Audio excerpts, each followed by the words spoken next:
Good to go. Okay, well, good. Welcome back to the Open Up Podcast, everyone, to episode 84 with Maria Hutchison, author, counsellor, just all-round epic human. Thank you for taking time to do this, buddy. Thank you. Thank you for opening the space and holding the space. First question straight off the bat. Could you please describe the way that you view yourself as a woman and or human? Okay, let's start right from the start. Look, I see myself as a person with a purpose and with a story. That I've come here, and the reason that I am here is really, I've got 3 words actually, Watson, if you're ready for it. I think my 3 words that I'm here for is to share space, to share my story, to share ideas, to share experiences. And then my second word is shift, and that's about shifting perspectives, shifting focus, shifting energy, shifting the shit. Yeah, if I can say that. And ultimately, my third word is to shine, is to help people to shine who they're meant to be, who they were born to be. I really like that, and I'm definitely snipping that for Instagram. Excellent. Seeing as your story starts in childhood, you might as well dive straight in if you're comfortable telling it from there. Yeah, sure. So I'm a Kiwi. Brought up on the west coast of New Zealand, and born into third child of 5, and born into a really strong belief system. My parents were both, a lot of people would call it a cult, but a family of staunch Christians. So we followed the New Testament. And there was a lot of restriction. So we had to have long hair, no makeup, no trousers, all the rest of it. And at the age of 4, I started to be sexually abused by my grandfather, who was an elder within that church. So as I sort of look back now, a lot of it's hard to separate the two for me. As well. So I was abused by my grandfather from 4 till when I was 12, and obviously kept that a secret. And then at 13, my father was a commercial fisherman off the west coast of New Zealand, and at 13 his boat was turned over and he drowned. So left, he was 43, so left 5 of us kids. Wow. There. So hugely traumatic in terms of, just coming off the back of the sexual abuse stopping and then losing Dad. And by then I had learnt really easily how to be someone I wasn't, because I'd been someone I wasn't from the age of 4. So that progressed. So after Dad died, I sort of took on the role of caring for my younger brothers, being upbeat and shiny, and until I was about 19 and started to have flashbacks and memories, and it all came tumbling down. How it came tumbling down, actually, am I okay to keep going? Yeah, I know you're supposed to be asking questions. It makes it easier when you can just flow. How it all came tumbling down, really interesting, was when I was 19, I went to study to be a nanny. And one of the first units that they talk about is how do you pick up when a child's being abused? And and then they throw all these statistics at you, that if you've been abused, you're going to abuse again. You're more likely to abuse. And I thought, shit, I'm training to be a nanny, and this stuff happened to me. And I kind of hadn't looked at it as if that had been wrong. Yeah. Like, I just really hadn't looked at it like that at all. So it all came really tumbling down for me, which is when I started counselling. But it also aligned with me starting a sex addiction, because I wanted to know that I was okay, like how far had it gone, and was I still a virgin? Like the whole scenario, it was just chaotic. Wow. Was there Sorry, was there Sorry. any, knowing that you were brought up in like this cult-like environment, was there any resistance from you at all? Yeah, I didn't know how to be angry Wow. because angry was a sin. Yeah, so it took me so long to heal from this because I had to learn that it was okay to be angry with my granddad. Wow. Okay. So yeah, And so with um, that stuff that happened with your granddad, what was the story that you told yourself about what was happening to you? the sad thing, Lachlan, is that I believed it was love, Wow. Okay. and it's interesting because some of the things that he used to tell me, like you're too fat and ugly. Make the most of this because no one's going to love you, and that's what I remember. Um, but the confusing thing is that I grew up. My dad was only alive for 13 years of my life, and that poor little girl didn't think her dad loved her Wow. And why is that? because he didn't do what granddad did. Oh man. Yeah, That. so I'm sad when I think, not so much for me now, but for that little girl. That I used to get asthma, and I used to hop into bed beside Dad, and he'd help me breathe. He'd be like breathing in, beautiful man. And I remember pulling up my nightie to get him to love me. Well, yeah, love Yeah. me, and he'd pull it down. Um, and yeah, I mean, he had no idea. He knew nothing. My dad, but I really grieve for those years that I thought that I wasn't good enough to be loved. Wow. And Yeah. how did that belief impact you moving forward, up until that point where you had that realization where you're training to be a nanny? So by then I was still caught up in all that. Yeah, I was still caught up in that, and you don't talk about it outside of the church, and um, yeah, and so I'd turn up, and Granddad would be at church, and he's a respected elder. So there must have been something that I did wrong. Yeah. Okay. So and it must have been because I was too fat and ugly. And so that just developed a belief system really. And at 19, I just said, I can't do this anymore. I told my family. I started counselling, told my mum, and they confronted my grandfather, and he admitted it. And there's about 9 of us that he abused. Unfortunately, I've been the the speaker outer. I don't know what the word you use, but the Yeah. whistleblower, yeah. And I'm no longer part of the religion, and so some of them have yeah. I really don't want to talk about how that's not that their story is theirs. But yes, I came out with it at 19. It still wasn't really addressed though until when I was 21. I asked for a family meeting, and they the aunties and uncles all decided that the response from my mum was, look, everybody's dealing with it okay, Maria, so let's just let sleeping dogs lie. Wow. Um, so, That's a so tough that, position to be in, especially yeah, that young.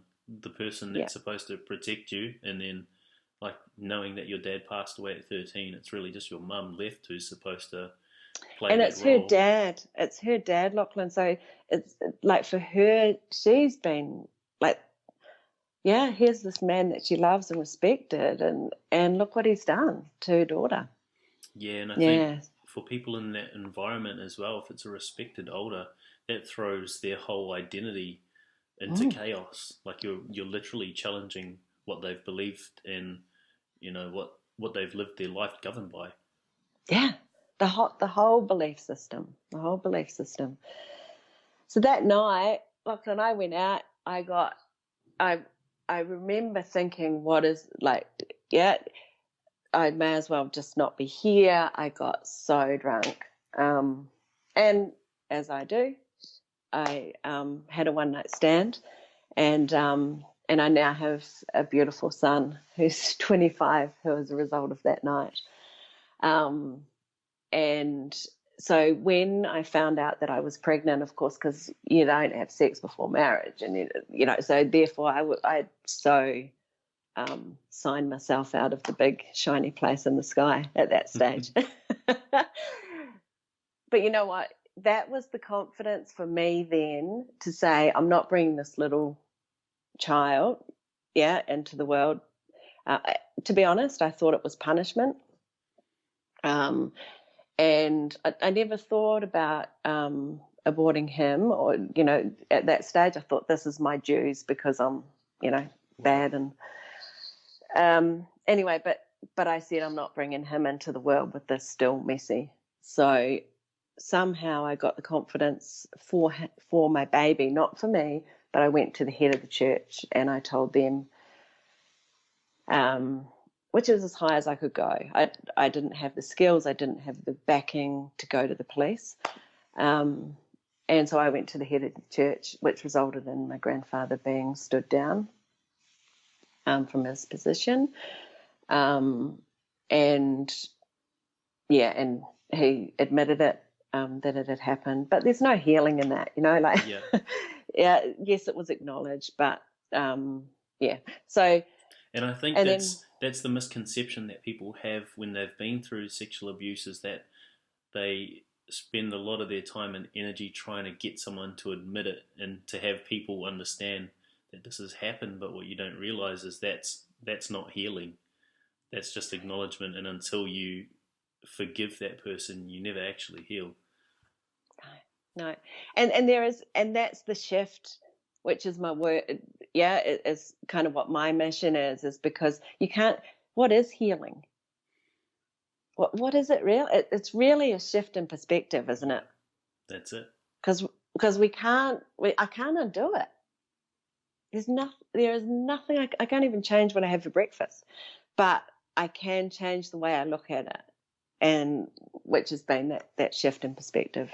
So you at this point feeling like you've signed yourself out of going to heaven later on in life, and then having this moment of vulnerability where you approach the head of the church, and you bring this to them, and they're accepting of it. Not only are they accepting, they I guess disbar your grandfather.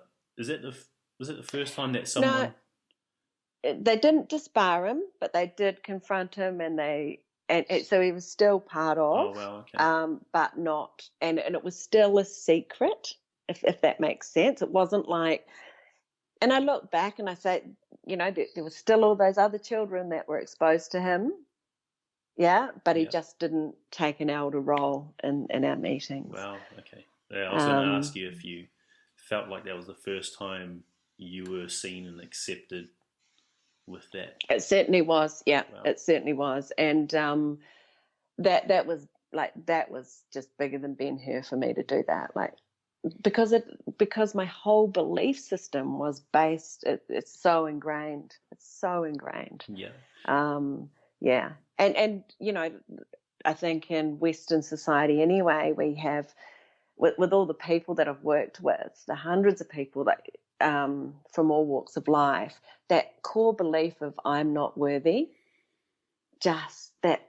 And really, we're born into a society, and I was certainly born into a family that believed we were born unworthy, and we have to spend our whole life trying to prove ourselves worthy to a God that we'll never see, who can still decide on the last day, sometime in the future, whether we're good enough to get through the gates. That's just setting yourself up for failure. Exactly. So, and yet that's how it is. It's so ingrained that I'm constantly needing to prove myself worthy. That's sad, needing that external validation.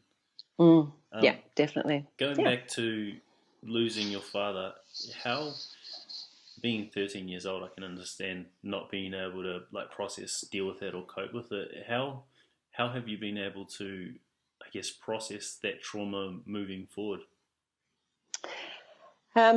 So, and look, little girls have their dads on their pedestal.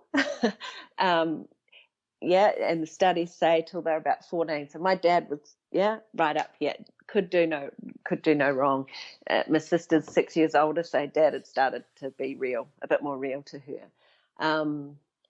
But I just threw myself into caring for others, and I was so disassociated from myself by then. When I look back, I realised. So, to be honest, Lachlan, I was nearly 22 before I actually did any grieving for Dad, and that came at 20. After I'd had Jesse.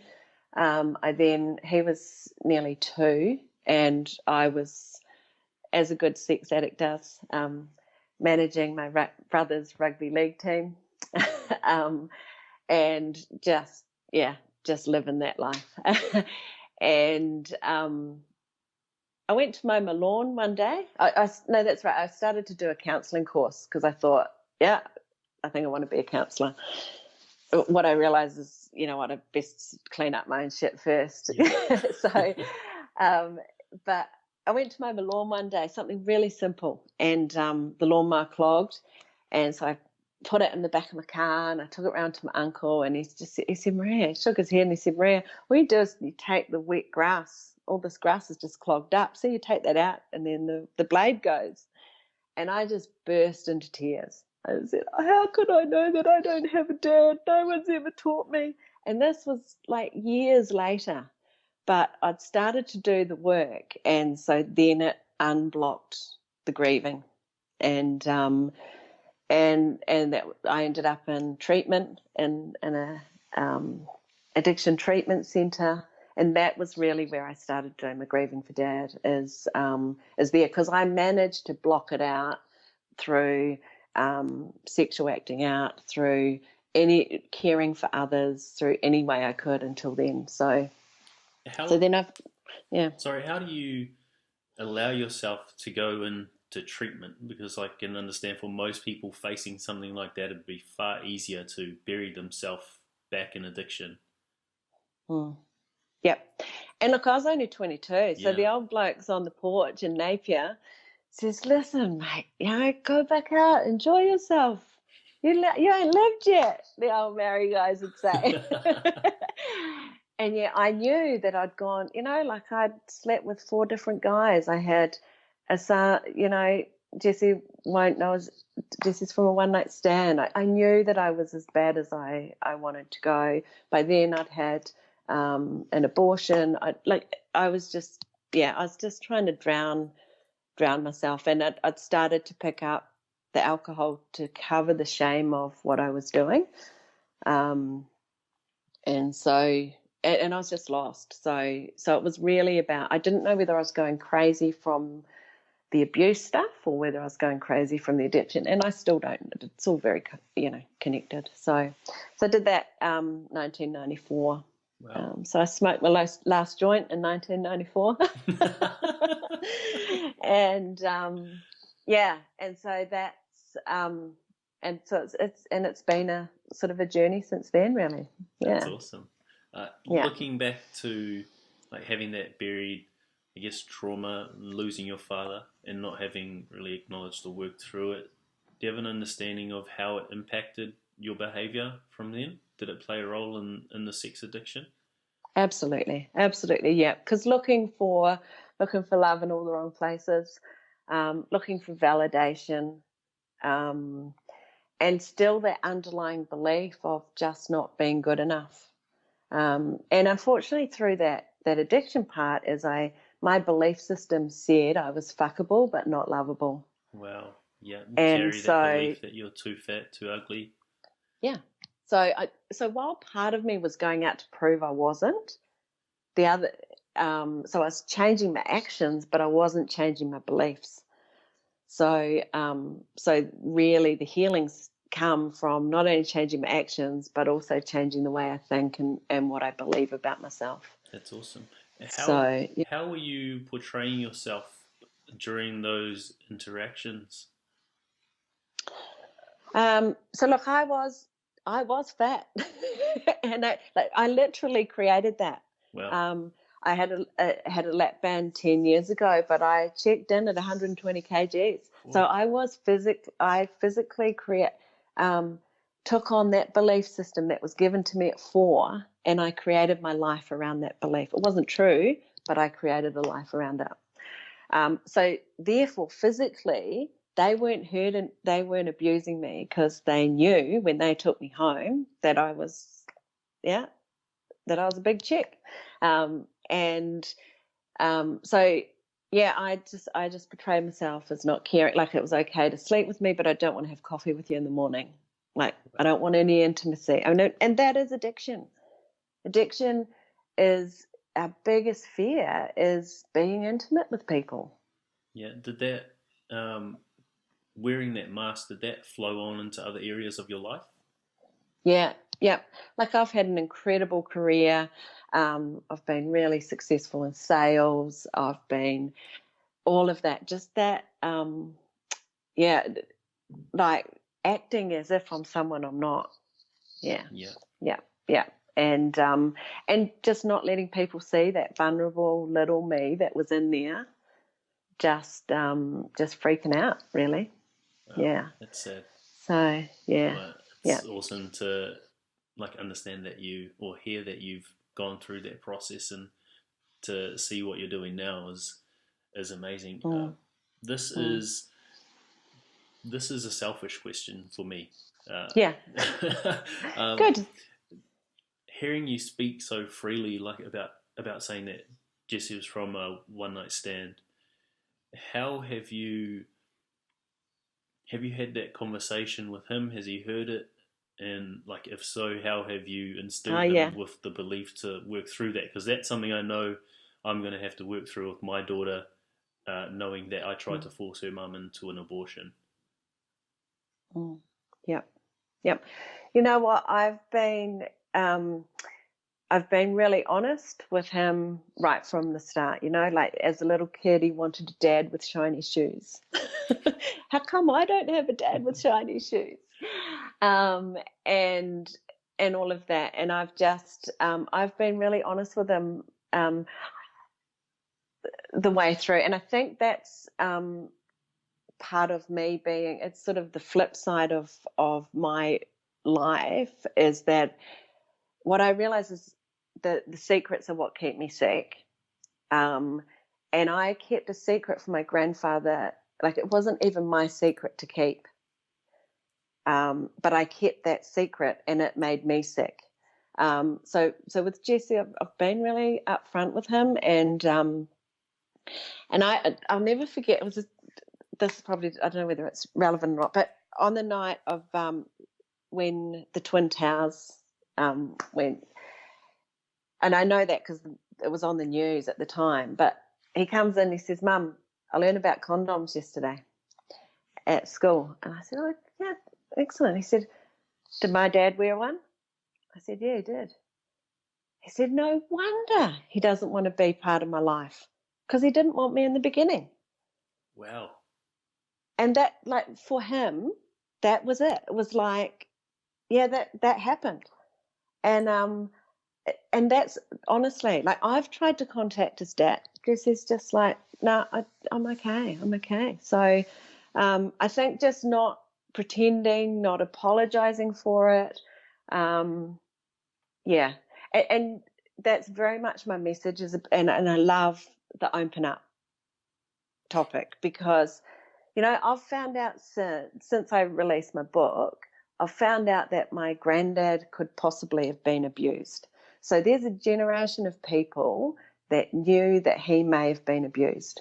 If that wasn't a secret, if they had opened up, there is a possibility that it wouldn't have carried on to my generation. So therefore, it stops here. Yeah. That's the no same secrets. That's the same thing with me. The guy who had sex with me from about 8 to 10 years old, he was part of a church, and he was sexually abused multiple times by multiple people. Yep. And until I spoke to him, confronted him, he said he'd never spoken to anyone about any of it. Yeah, exactly. Yeah. So we're the whistleblower, and this is the circuit breaker. Yeah, because Yeah. it's our secrets that keep us sick. And so I'm really passionate about that with my kids. Like, yeah, they are. Oh, look, my book's out there now that they know their mum's an addict. They know where I've been, and that I love them to bits. And I've got 3 children to 3 different dads, and I threaten to send them all back to their dad regularly. Yeah, but I just maintain it. That's part of opening up, That's and awesome. and breaking the cycle. So, in saying you have 3 children to 3 different dads, I'd assume that when people hear that initially, they're like, "Oh shit, She's one of them. yeah, she's one of them." How She's have that chick. how have you gone about dealing with that sort of feedback, if there has been any? um, you know what? The big thing, I think, really, when my life changed, Lachlan, was, I went through treatment and all of those sort of things, and then when I was 40, so 7 years ago, I was top salesperson. I was managing a sales team, earning 250 grand. I was blah blah blah No blah. wonder you Yeah, can speak so well. yeah. Manipulation, it's called. It's also sales manipulation, one or the other. And and I just realized I wasn't happy. Like, it was something else that I was doing, and I was selling training and education. I was good at what I do, but my heart wasn't in it. And so I said to my husband, I said, look, I'm going to have 90 days off. I can't cope with this. I'm Wow. doing 90 days. I'm going to do eat, pray, love, and I'm going to find out what I was actually born to do. And sitting on the back of that, look, what I realized is that my dad died at 43. And so I was now turning 40, and there was a part of me that hadn't made any plans for after 43. And so that was all going on for me. My addiction had also started to come back. So I was traveling a bit. I was married, but I had the freedom, I had the money, and I knew that I wasn't traveling well. So I did that, and I did a life coaching thing, 90 days, yoga and life coaching. And one of the hardest questions that he asked me at the start of it was, what makes you happy? And I was 40, and I knew what made the God I grew up with happy. I knew what made my mum happy. I knew what made my husband happy, my kids happy. But what actually made Maria happy was it was the hardest question. Because I knew that I could get a buzz, yeah, I could go out and play around, but that didn't make me happy. Wow. So that I started to do that, and what uncovered from there was what I was born to do, and which I think is to help people live with freedom. So and I realized, so I started, my book came out of that, was appreciating that I've kind of come from bondage in all areas, and whether it's my beliefs, whether it's my weight, whether it's the addiction, whether it's whatever, and I just want to help people to be who they were meant to be. One of the questions I used to ask myself was, who was that little girl meant to be? That's a powerful question. Like, before 4 years old, before Granddad did that, who was I meant to be? And who was I meant to be if my dad hadn't? Yeah. And you know what? I'm actually who I am meant to be. I stopped looking for that. I realized that every experience that I've been through has been part of my purpose. That's beautiful. And if you can take those traumatic moments, those events, and find a lesson in them, find a way to teach others as well, then it definitely does become purpose. Yeah. Yeah. And that's when I did it. That's when I was able to I went back to my grandfather's grave. When I was putting the last chapter of my book together, I went back to my grandfather's grave, and I genuinely thanked him. because I learnt stuff through that experience that no university education, nothing can teach. I learned never to judge a book by its cover. Yeah. And so when I'm now working with addicts and they turn up, some of them turn up in a suit, some of them turn up living out of a suitcase. I don't give a shit. I just treat them the same. They're people, they're souls, they're people that are meant to be shining. That's beautiful. And without your grandfather doing that to you, you never would have had that limiting belief, which created the mask, which created this person who was a gun at sales, which meant you can speak well, and then having that story combined with speaking well puts you in this position where you get to change lives. Yeah, absolutely. And that's the important thing. Like I'm not here to speak for people. I want to help people speak for themselves. And and I was gifted being able to spin a yarn. And and now now I get paid to do it. I love it. That's amazing. But and I can and people come into treatment and they say, "How do you see me? How do you just know?" I said, "Spot it, you got it." Like and just being able to just be able to be there for them.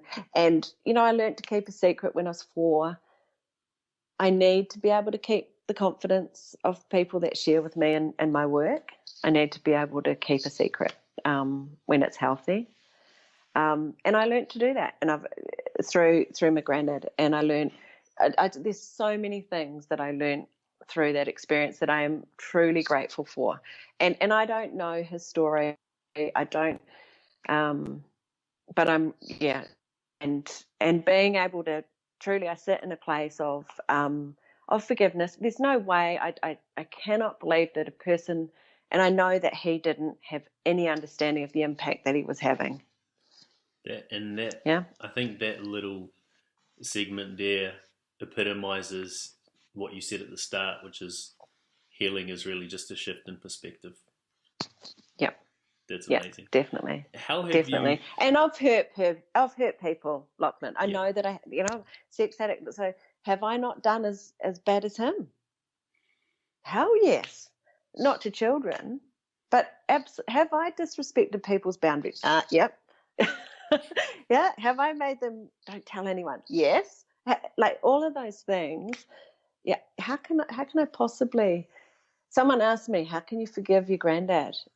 And I said, because I need it, and I know I need forgiveness for some of the stuff I've done. Yeah.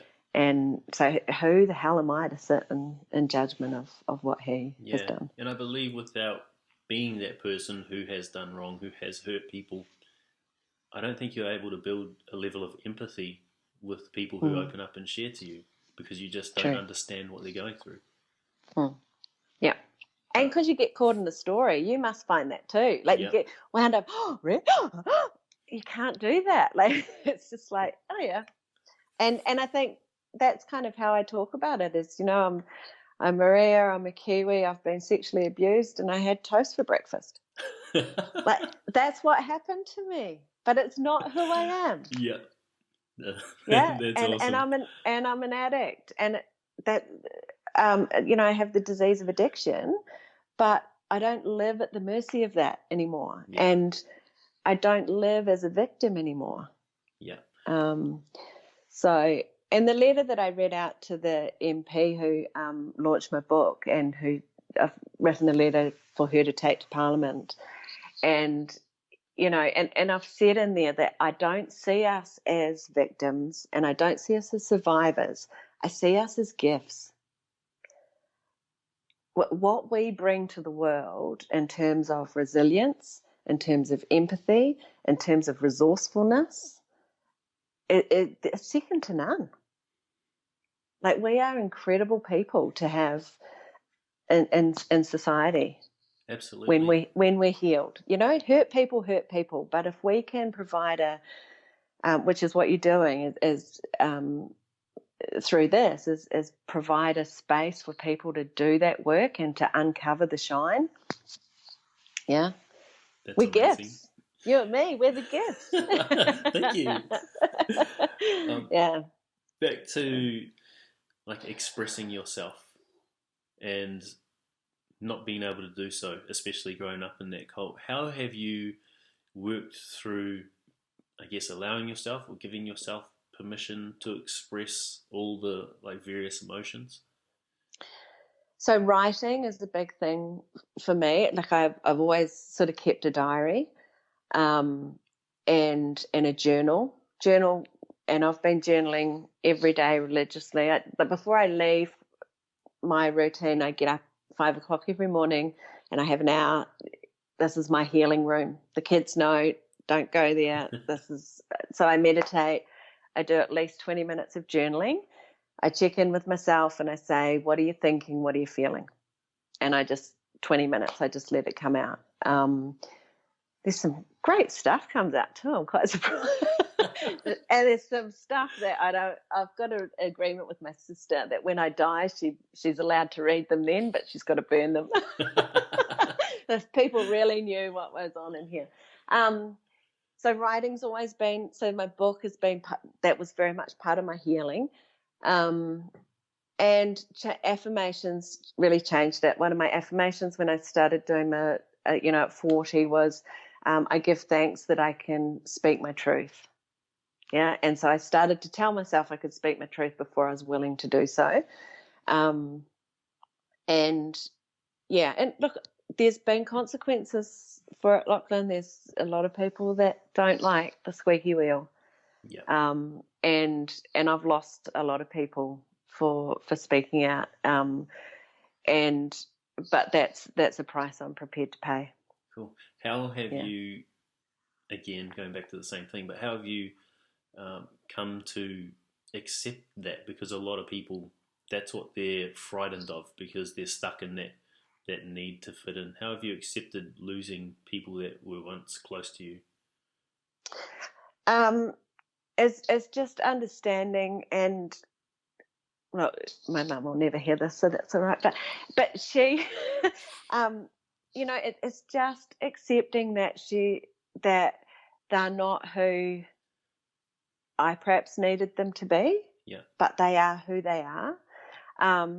And you know what's really interesting? When I sent my book to the publisher, they wrote back and said, look, we just want to confirm that your granddad's dead because you're making some pretty liable claims. And I had to take out of it about cousins that had been abused, and I had to not name people. Okay. And my first thought is, I can't even tell my own fucking story. Like that was like even now, all these years later, it's not okay to tell my story. So look, and I think with telling your secrets, the stuff that I say to my clients, it doesn't mean writing a book. It doesn't mean sharing it from the stage.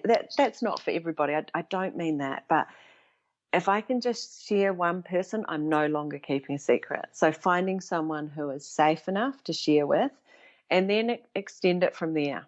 Because inevitably, there's just so many of us out there. Yeah. And we suffer in silence. Because and certainly, our belief system says no one will believe us, and then they will judge us. And yet, you know what? There's not one person who's ever come up to me. People come up to me and say, "You're so courageous." And I'm like, I'm not the courageous one. That little girl who survived it was the courageous one. Yeah. That little girl who found resourceful ways to survive. She's the courageous one. I'm just really telling her story. Yeah, and I think that's a big part of having that limiting belief that you're not enough or not worthy, is that you're just, same thing, you're just assuming that people are going to think the same as well, and so you hold back on your story, when really your story is going to show someone that they're not alone. Yeah. And to start with, like that's too big of a jump for me to go from I'm not worthy to I'm worthy. It was too much of a jump. Yeah. So the technique that I use, and I certainly use it with others, is just start questioning. So what would I do if I was worthy? Or how would I react to this if I thought I was worthy? So it's still the same thing. It's just challenging that belief system. And that's really what I did at 40, was I took apart all those beliefs And I looked at them. Some of them I want to continue with, but some of them served me well, but they don't serve me anymore. They don't serve where I'm going anymore. And so it's kind of like the meat, the wrapping of your meat tray. Like, it's useful. Those beliefs are useful for me to be able to do all that, keep me alive. Yeah. However, if you keep the smelly old meat wrappings, yeah, they're not useful anymore. So that's kind of what it's like, and what I do with my clients is, okay, these beliefs have served you. However, are they getting in the way of where you want to go? Cool. And then you pick and choose. It's quite awesome. I'm not done yet, though. Yeah. Let's move on to the recovery, or like processing some of the stuff that you've been through. You spoke about at 22 going into was it 12 step? Yep. So treatment, it was a public rehab in Napier, New Zealand, Spring Hill, and I was there for 3 months. Okay. So what did you get out of that experience? How did that help you?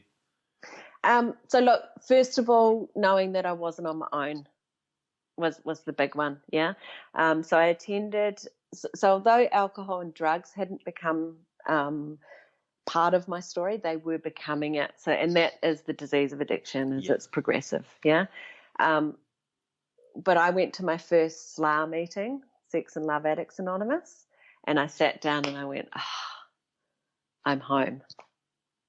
So, and so that really helped working that program, and identifying that I think, like, you don't have a drinking problem, you have a thinking problem.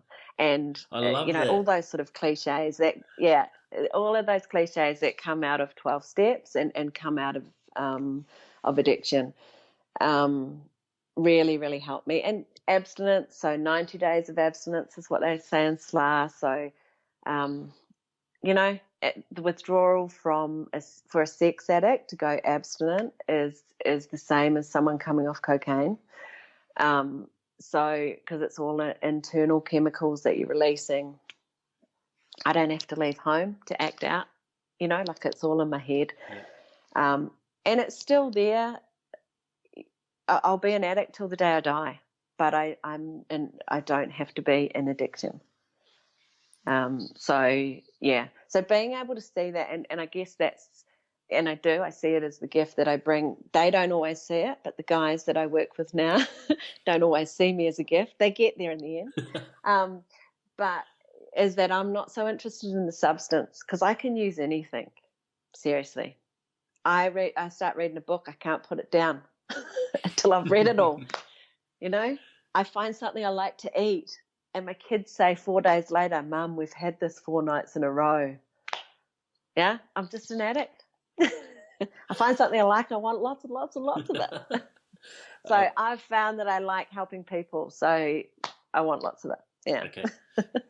Now, meditation, I think you said meditation and yoga were two of the other things that you've used to help you over time. What have you gotten out of both of those? So meditation, it's a daily practice for me, absolutely being able to slow down. I train and I've taught meditation for at yoga centres and things like that. I really notice if I don't have that time just to slow down the monkey mind, just to, apart from all the other health benefits, but really just to honour me and to slow down. I know that I've got an active addict mind that is 50 to 60,000 thoughts a day, and a lot of them ain't healthy. So if I can have 10 minutes of putting some healthy stuff in there, absolutely. Yoga has been really good too. I think in Western society, we think that yoga is all about standing on your head and oming. But really the only reason you do that is so that you can sit longer in meditation, so that your body's flexible enough so you're not sitting in meditation thinking about your crinky legs. So so I love that. And so that's been part of my part of it. I attend sound healings, and just being around people that inspire me. If I'm the smartest person in the room, I'm in the wrong room. You've heard that one? Yeah, that's a good and quote. yeah, and just continuing to learn, continuing to uncover. Yeah. Okay, a couple questions, and then we'll wrap up, buddy. Yep. Knowing everything that you've been through Yep. a hell of a lot. What would you say the quality of your life is like now? I love my life. Yes. I really do. And it's beautiful to be able to take compliments. Yeah. I know that I just having a purpose, whether it's the right one or the wrong one, or whether I've just made it up, I don't give a shit. Like, because I think that's what it is. Why, if you don't know what your purpose is, make one up and go for it. But why not? So knowing that that's what I'm here for means that at the end of the day, if I've shared, if I've helped shift a perspective and I've shone, I've lived my purpose today. So, yes. yeah. So therefore that's, and if I've helped someone else to do it as well, then that's even better. We did a reading at the rehab the other day about being afraid of dying. Yeah. And I think, to be on, and what I shared was that I'm not so much afraid of dying as I am of not living. That's So amazing. I want to make sure now that each day that I'm doing something What a and on contrast purpose. from someone Yeah. who hadn't planned past 43. Yeah. Someone who's tried to finish it. Yeah, on multiple occasions. So yeah. Yeah. What have you added to your life or removed from it to improve the quality of it? So I've removed some secrets. Yeah. I've added inspirational people, and I certainly, that openness to learning. As soon as I think that I've got it together, then the universe will show me I haven't. And just being, yeah, I really can't believe where I am now, even to where at this time last year. Do you know you deserve Yeah. it? I'm learning, absolutely. I'm learning it. I think it's each day when it happens, and and I just go, wow, was that really me? Yeah, it was. And so, what would I do if I accepted that? I still do that. What would I do if I thought I was worthy? That's amazing. What are Yeah. you most grateful for right now? What am I most grateful for? For second chances, Hell and third yes. chances, and 88 chances, and just another chance today, and choice. You know what? I'm so grateful for choice. That's amazing. Yeah. Now, give us a rundown on your book. And of course, if you send me the link, I'll put it in the description and stuff as well. Sure. Yeah. So look, here's one I prepared earlier. So this is my book. It's called Facing Maria. That is the coolest cover. And this is the butterfly. Look, it's available on my website, and also from Booktopia and things like that. Like, it's around, and it's really just, this is not my this is really what gives me my credibility to be able to help people. This is my shit. This is my story, and in all of it, I know you talk a lot of, and we hold the same methodology about, it's the belief systems. Yeah. So at the end of each chapter, so I've talked about my weight, I've talked about the religion, I've talked about the sex addiction, and at the end, I've outlined what my self-limiting beliefs were, and then the affirmations that I used to flip them or to shift it. I don't think I've ever seen that in any biography. Yeah. So they're the things that I'm getting a lot of feedback around, that I'm going to take on that affirmation and see whether it works. So, look, it's $12.95. It's not the bestseller, It's but cheap. it's certainly, I wrote it because when I first started healing from sexual abuse, they gave me a book lipstick, and it was all about how bad your life's going to suck because you're a victim. Well, that's how I took it. Is I'm going to abuse other people. I'm going to have low self-esteem. I'm going to be all of these things. I wanted to write something to say, yeah, it's part of your story. However, healing is possible. So Facing Maria is about my journey of being able to look at me and shift it. So that sounds fucking amazing. It does. It sounds really good. I've never heard anyone or read any book that has that at the end of it to give people a little bit more context as to what you did or what you were thinking and what you did to overcome it. That's pretty cool. Yeah. Okay, last question. If you had the chance to put a message on a billboard somewhere thousands of people would see it every day, what would that message be?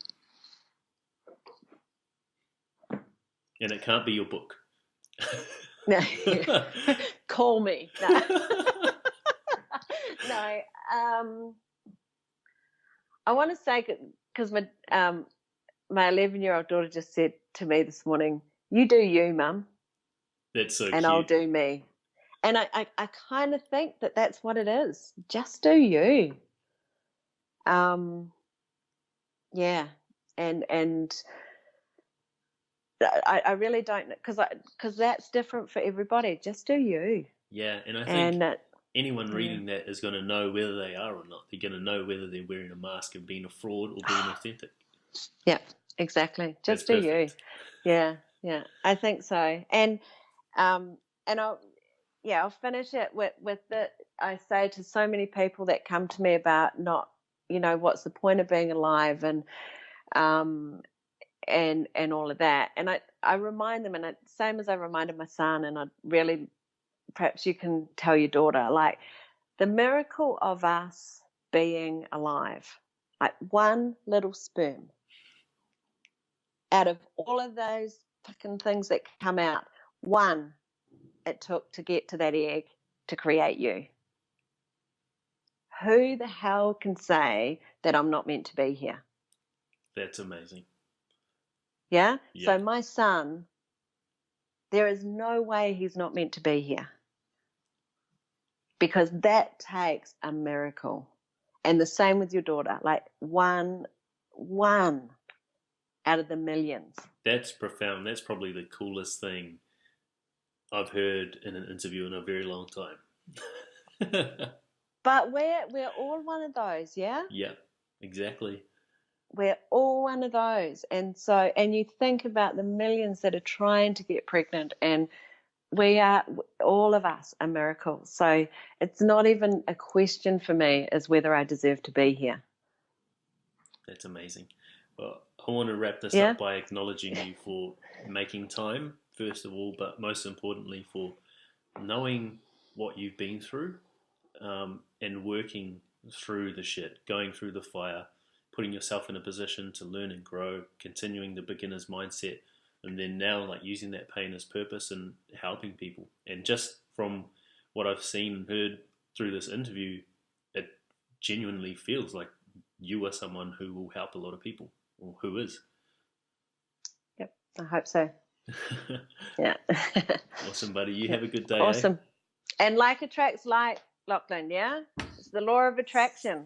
Yeah? It's the law of attraction. So, of course, we're going to bump shoulders, yeah? So, and look, I'll continue to support you too. Like, I love that whole, making mental health mainstream. Like, yes, let's do it. Thank you. So you have a good I'm day. right behind you. Alrighty. Thank you. See you, buddy. Bye. Bye.